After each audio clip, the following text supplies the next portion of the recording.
Unavyowekeza nguvu, akili na muda kwenye kutengeneza kipato kipya kwa ukubwa, wekeza vile vile nguvu, akili, muda kwenye kukilinda, kukiongeza na kukitunza ili kikusaidie kwa muda mrefu.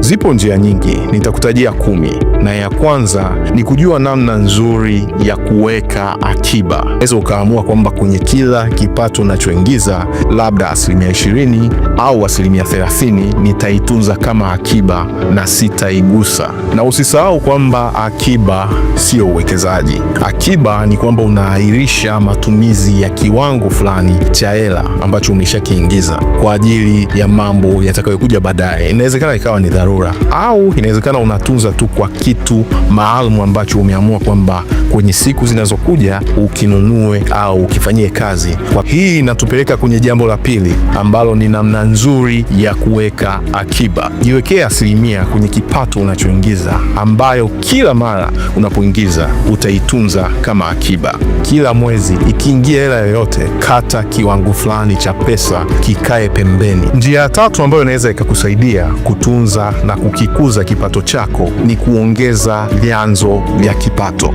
Usipende kutegemea aina moja tu ya kipato. Asivyo unaweza ukaamua ukawa na kijibiashara kidogo au kazi nyingine ambayo haiingilii kabisa muda wa mwajiri wako. Wengine wanaweza wakafanya kazi kama consultants au freelancer, na wanaofanya biashara wanaweza wakawa na biashara 2 au 3 tofauti ambazo ziko kwenye maeneo tofauti, ili pia kupunguza riski. Njia ya 4 ambayo inakusaidia kutunza na kukilinda kipato chako ni kuwa na maarifa pamoja na ujuzi wa masuala ya kifedha. Hauhitaji kwenda kusoma miaka mingi ili uwe na hayo maarifa. Unaweza ukayapata tu siku hizi kwenye mitandao, kwenye YouTube kama eneo hili tunavyoongea, na kuna wataalamu wengine ambao wanaweza wakakusaidia hata bila kwenda kusomea. Wanakushauri, unajifunza vitu vya msingi, namna ya kuweka akiba, namna ya kuwekeza, namna ya kudili labda na kodi, namna ya kuongeza kipato, kazi gani labda zinalipa vizuri.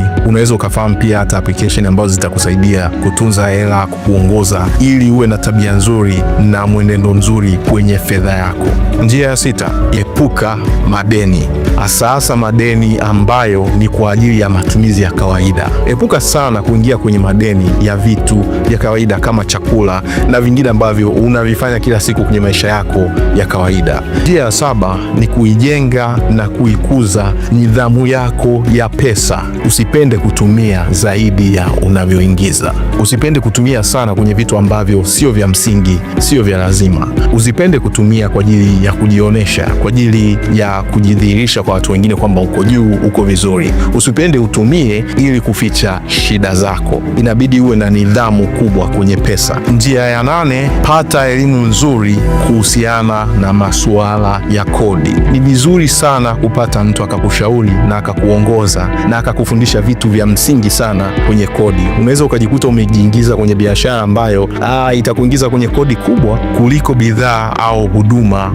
unazouza. Ujue ni kodi zipi unatakiwa kuzilipa, hasa kama unafanya biashara. Kwa njia ya 9 ni hapa: ongeza thamani kwenye kazi, bidhaa au huduma yako. Ongeza thamani kwenye vyanzo vyako vya kipato, maarifa, ujuzi, mbinu, vitu vilivyoingia sokoni, hata matumizi ya teknolojia mpya. Kama ni biashara, una huduma yako nzuri, unaweza ukaangalia namna ya kuboresha customer care, unaweza ukaboresha mazingira. Kama ni bidhaa, unaweza ukabadilisha packaging. Chochote unachokifanya kwenye huduma, kwenye bidhaa au kwenye uwezo wako binafsi kikaongeza thamani, kina uwezekano na nafasi kubwa ya kukuongezea kipato unachoingiza kwa kitu kile kile. Sio lazima mara zote uongeze kipato kwa kuwauzia watu wengi au kwa kuongeza bei bila kuongeza thamani. Boresha unachokifanya, boresha unachoingiza sokoni. Na njia ya 10, fanya hivi: wekeza sehemu ya kipato chako. Mwanzoni kabisa nilisema kwamba weka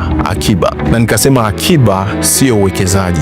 Na uwekezaji ni hivi: unaweza ukaamua kwenye 100% ya kipato chako 50 zikawa ni za matumizi yako, chakula, malazi, makazi na mambo mengine, na ukaamua kwamba labda 30 ni ya akiba, unaitunza kwa ajili ya matumizi labda ya dharura, na ukaamua labda 20 iliyobaki ninawekeza, labda unawekeza kwenye hisa, unawekeza kwenye kitu chochote ambacho pesa inatumiwa na watu wengine. Inawezekana ni benki yako, inawezekana ni biashara kwenye kampuni za watu.